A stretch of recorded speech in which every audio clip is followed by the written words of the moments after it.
This week on the Pioneer Playbook, we'll be power ranking the top 10 teams in the NBA. I'm joined by reporter Blaine King. So Blaine, let's start off with number 10. All right, Kyle, at number 10, we're going to have the Toronto Raptors, who has a 37-19 record. Moving on to number 9, we got the defending champs, San Antonio Spurs, 34-22. Number 8, over in LA, not the Lakers, the Clippers, 37-20. Number 7, the Chicago Bulls, who seem to be coming up right now at 36-21. Excuse me. Number 6, we have King James and the Cleveland Cavaliers, 35-22. As we move to the top 5 now, we have 3 teams in the same division in the top 5. So we're going to start with the Dallas Mavericks, 38-20. Look for Amari Stoudemire to be a huge factor in them probably moving up. Number 4, Houston Rockets. They're playing without Dwight Howard.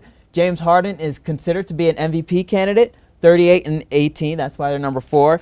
And then we have the Atlanta Hawks, who leading the East. No superstar, but they just seem to be a team that gelled together really well. They're at 4. They have a record of 44-12. And number 2, the Memphis Grizzlies, one of the teams that will beat you down. They have a record of 41-14. And number 1, I got to go with the Splash Brothers, Steph Curry, Klay Thompson, and the Golden State Warriors, 43-10 record.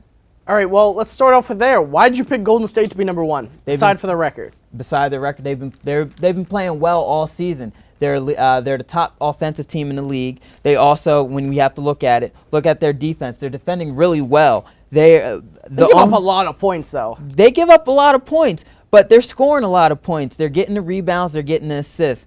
One thing they just need to do is make sure they're men inside, Andrew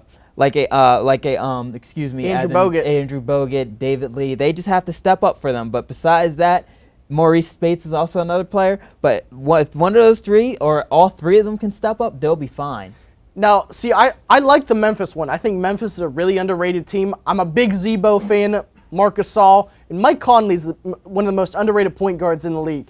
He really is. 16.9 average in a game, 5 assists, about 3 rebounds a game. He's shooting 45.5% from the field and shooting 40.1% from three-point range. That's pretty good. He is very underrated. One thing is, though, that Memphis team, they just need another scorer. They got Green, man. Yes, that's who I think is going to be a top player for them. Either Green or Tony Allen or Courtney Lee. One of those teams, one of those 3 players, if they can step up offensive-wise, they'll be a team to definitely watch out for come playoff time. You don't need Tony Allen to score, because Tony Allen's going to shut down whoever he's guarding, because he's the best defender in the league. But I'm going to ask you, why do you not have the Clippers in the top 3? It's a team that a lot of other people have in the top 3. What's your reasoning for that? Well, one thing, the Clippers, they are playing without Blake Griffin, and that has come to an issue, and I think that's going to cost them a little bit. But I think Chris Paul, he's playing pretty good. Jamal Crawford, DeAndre Jordan, they're playing pretty good. They're second in offense, but their defense, like I said, that's going to be the main key. They really do lack defense, and their rebounds per game, that's going to be another thing that's going to be an issue. But playoff time, Blake Griffin comes back, they could be a kind of a Cinderella story. Now, Atlanta, a lot of people have Atlanta either number 1 or 2. I haven't seen many Atlanta in the 3-hole. What's your reasoning?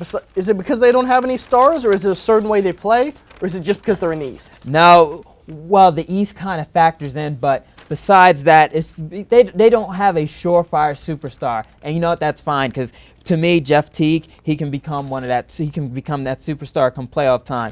They're 11 games in front of Washington, obviously. They're great in assists per game. They're one of the top 6 offensive teams. They're ranking at number 6 with 103 points per game. And they play pretty good defense. They're only giving up around 97 points a game. So to me, if Atlanta if Jeff Teague can just step up and be that superstar and be a superstar for them, they can be a team that we could see hoisting the Bill Russell trophy at the end of the year. Now let's talk about a couple of teams you don't have. You don't have the Portland Trail Blazers, who are fourth in the West. LaMarcus Aldridge, Damian Lillard, Wes Matthews. Why do you not have them in over the Spurs or Toronto? Okay, one thing for the Spurs, I have to say, they're not in over the Spurs is because the Spurs, they're just such an experienced team. They're not playing their best basketball, but come March, April, May, it's going to be a different story. Now, over to for Portland, Now, I think that they should be actually a little much farther ahead in their division. You start to see Oklahoma City starting to come back, and that's not a good thing. I think that Portland should actually be a good 8 to 10 games ahead of OKC. So that's another reason. And Toronto, yes, they are in the East, but I just have to give them their due diligence. All right, you brought up OKC. Why is OKC not in the top 10? Kevin Durant, him being hurt. Russell Westbrook, him being hurt. Struggling at the beginning of the year a little bit, but you're starting to see them catch fire. So that, an 8th seed. We might see an 8th seed win the NBA Finals, if not get to the NBA Finals this year. All right, last question. What 2 teams do you have playing in the finals? The 2 teams I have playing in the finals from the Western Conference, I have to go with Golden State. I don't see anybody shutting them down. And in the Eastern Conference, I think it's going to be Chicago.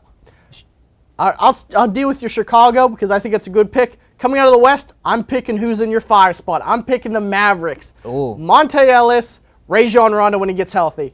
All right, that does it for the Pioneer Playbook. We have to take a short break, but when we get back, I will be sitting down with the Case of the Week crew to talk about something we've never done before. So come back to find out what that is.